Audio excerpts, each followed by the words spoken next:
Born in 1861, Dr. Rudolf Steiner was a great Austrian polymath, philosopher and scientist who made influential contributions in the fields of education, science, spirituality and medicine. He is perhaps best known for pioneering the holistic educational methods for the Waldorf schools. An eloquent public speaker and gifted writer, he gave over 6,000 lectures in his lifetime and gained recognition as a literary critic. His writings cover a wide range of subjects, and he published more than 25 books, including Mysticism at the Dawn of the Modern Age, The Way of Initiation, and Intuitive Thinking as a Spiritual Path, The Philosophy of Freedom. He developed and taught an esoteric spiritual philosophy called anthroposophy, based on the science of the spirit. We will now continue with a reading from Dr. Rudolf Steiner's book, The Way of Initiation, with excerpts from chapters The Path of Discipleship and Probation. Here the Austrian philosopher gives the steps needed for the occult student to fulfill a greater spiritual cultivation.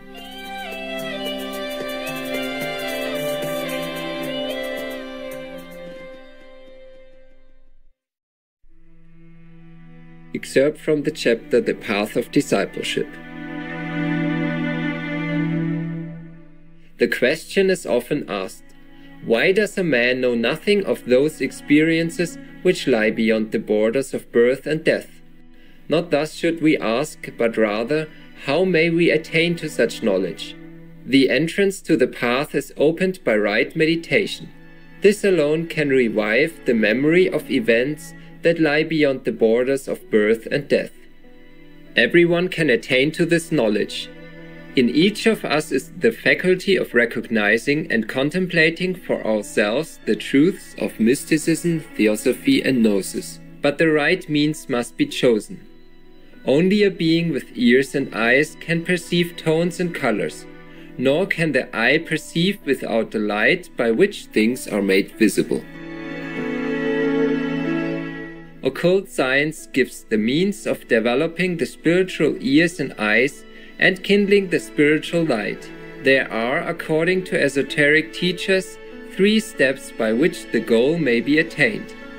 First, probation. This develops the spiritual senses. Second, enlightenment. This kindles the spiritual light. Third, initiation. This establishes intercourse with the higher spiritual beings. The following teachings proceed from a secret tradition, but precise information concerning its nature and its name cannot be given at present. They refer to the 3 steps which, in the school of this tradition, lead to a certain degree of initiation. But here we shall find only so much of this tradition as may be openly declared. These teachings are extracted from a much deeper and more secret doctrine. In the occult schools themselves, a definite course of instruction is followed. And in addition to this, there are certain practices which enable the souls of men to attain a conscious intercourse with the spiritual world.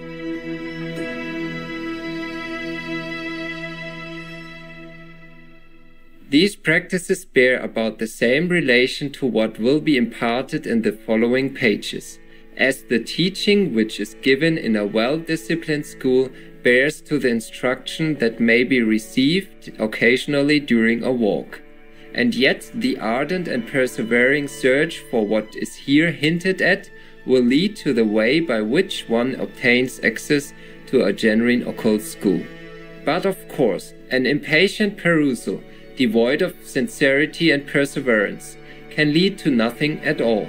He who believes himself to be ready for more must apply to an occult teacher. The stages which the above-mentioned tradition specifies are the following 3. 1. Probation. 2. Enlightenment. 3. Initiation. It is not altogether necessary that these 3 stages should be so taken that one must have quite completed the first before beginning the second, nor this in its turn before commencing the third. With respect to certain things one can partake of enlightenment, and even of initiation, while with others one is still in the probationary stage. Yet it will be necessary to spend a certain time in this stage of probation before any enlightenment at all can commence, and at least to some degree one must be enlightened before it is possible even to enter upon the stage of initiation. In giving an account of them, however, it is necessary for the sake of clearness that the three stages follow one after another.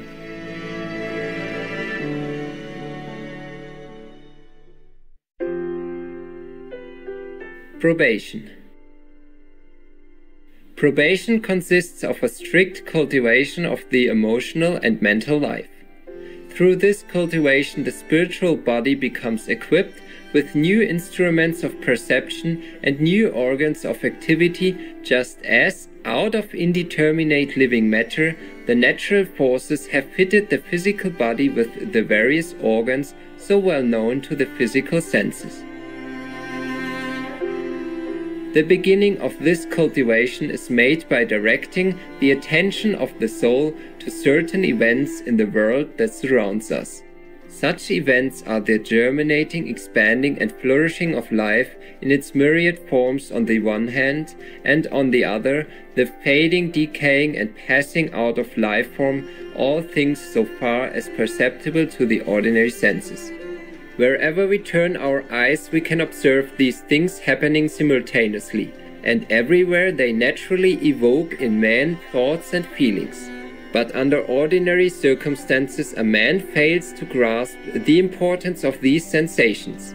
He hurries on too quickly from impression to impression.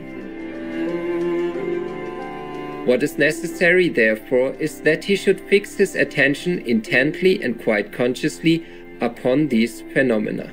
Wherever he observes expansion and flourishing of a certain kind, he must banish everything else from his soul, and entirely surrender himself for a short time to this one impression. He will soon convince himself that a sensation which heretofore in a similar case would have merely flitted through his soul is now so magnified that it becomes of a powerful and energetic nature. He should at once allow this thought form to reverberate throughout his whole being, yet quietly within himself, and to do so he must become inwardly quite still. He should draw himself away from the outward world, and follow only that which his soul tells him.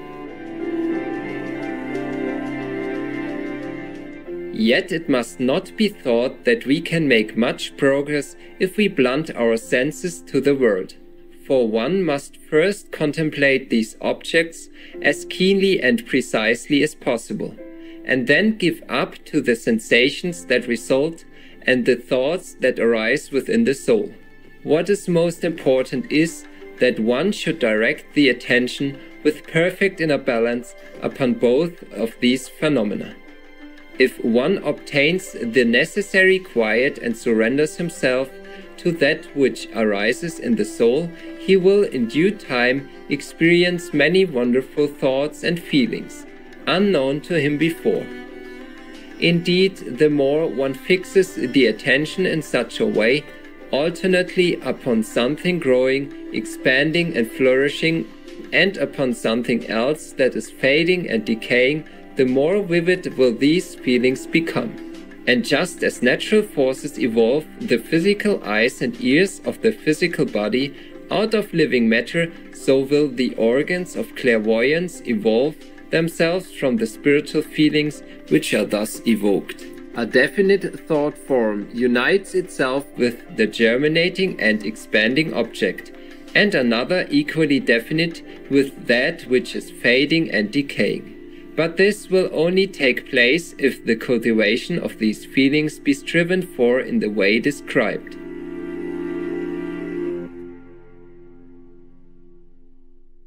Magnanimous viewers, we appreciate your company for today's program entitled The Path of Discipleship by Dr. Rudolf Steiner, Vegetarian, Part 2 of 2, on Words of Wisdom.